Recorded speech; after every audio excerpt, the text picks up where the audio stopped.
These two are rich, and they both want to be governor. Meg Whitman and Steve Poizner squared off in a debate in Orange County.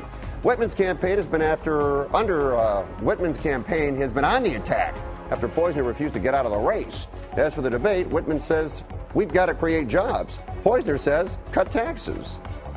I want to do for the whole state of California what I've proven I've done at the Department of Insurance. And ladies and gentlemen, I think you're looking at the only person in Sacramento history that's ever downsized anything. If I could do one thing as governor, what I would want to do is improve the business climate in California. This has to be the very best place to start a business and to grow a business.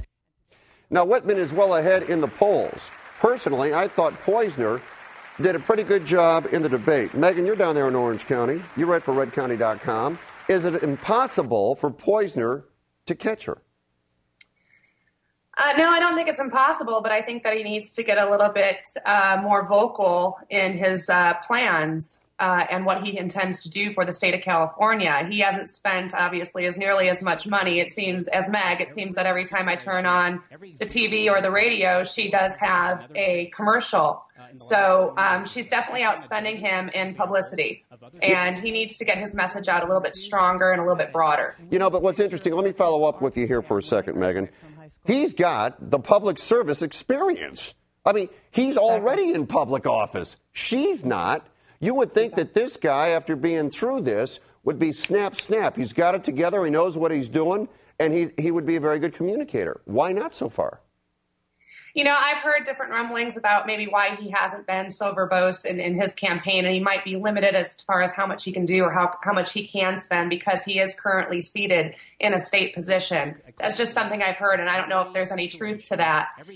But again, it comes down to how often you're in front of the public, whether it's on TV, radio, or personal appearances. And I know Steve has done a lot of work in and around Orange County as well as up the state. It just doesn't seem to be catching on with the public, and some people are asking the questions, exactly what is he going to do, even though he's got it on his website. And they both have very strong plans to reform California, so it'll be an interesting, very interesting primary to watch. Leo, all right, we gave Megan most of the time here because she's down in Orange County. So let me ask you right now, would either of these two be a good governor? Well, Meg Whitman has a better chance. I think Poizner has a great chance in the primary because it's more of a conservative primary, but I don't think they could beat Jerry Brown. Meg Whitman may be able to outspend Jerry Brown, but Jerry Brown has too much name recognition, and he's too savvy as a politician. Oh, come on, Leo. Jerry Brown? Now, I'm not questioning that. I'm saying, come on. And he's I'm not saying himself. I'm not saying you shouldn't vote for Jerry Brown, but, I mean, we've been down that road, haven't we? I mean, we know Jerry Brown. And he's still in office. And is he going to make the changes necessary in this state? Oh, no, none of them will. I mean, how can you balance the budget and cut taxes, and there's certain entitlements that you have to pay out? They're just giving political rhetoric. It's not going to happen. All right. Okay. Well, after that, you might want to go out to dinner and have a drink. Friday night, I was out with my family having dinner. I saw a woman sitting at the bar having a drink. I'm not kidding you now. With her child right in her lap. That's against state law. Kids cannot sit at the bar, but they can be in a bar that serves food. So what do you think of this? In San Francisco, there is one such place, and they hold a wine and winers night every Wednesday. Moms get together to drink wine and tell stories, and they bring their kids with them, hold them on their laps. Critics think it encourages kids to drink. There's also the element of safety when leaving the bar. On the other hand, it gives moms a chance to get out of the house and socialize. Leo, what do you think? Is this a good idea? No, I hate it. I hate it. It's a horrible idea.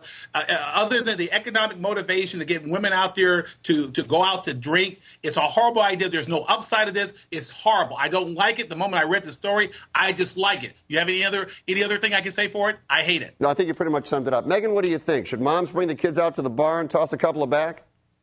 You know, after I saw this story, I kind of wanted to go have a drink, and it wasn't because I wanted to celebrate. I think it's completely selfish. I mean, you're bringing in I saw a 3-month-old child come into a bar with his mom, and his mom's drinking wine. I mean, how about, Mom, you pick up a book or you pick up some music or something? It's time to be a mom. And I understand that moms need to get out and, relieve some stress, but, have the dad at home watch the child while you do that, or perhaps get a babysitter or a grandma or somebody that can help you out while you go, blow off some steam. I really don't think that a bar is a appropriate place for a toddler. Well, I'll tell you both that I have 5 children.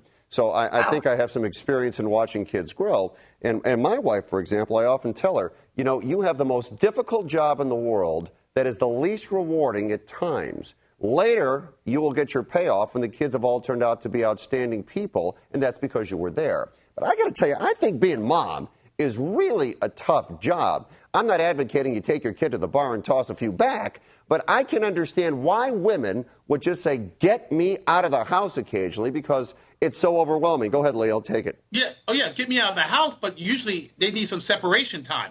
This idea of going to the bar with your kids, there's no separation time. I agree. Women have a hard time. Mothers have a hard time. They want some separation time away from the chores, away from the kids. But you don't bring your kids to a bar and restaurant. There's too many risk factors at hand, Fred. Yeah, and I'll leave you both with this. Kids should not drink, especially at 3 months old. No, it's a bad idea. No Miller Lite. I'm sorry. They're too young. All right, Megan and Leo, thanks so much tonight. Really appreciate it. I'll talk to you guys soon. Okay. Thank you, Fred. Bye.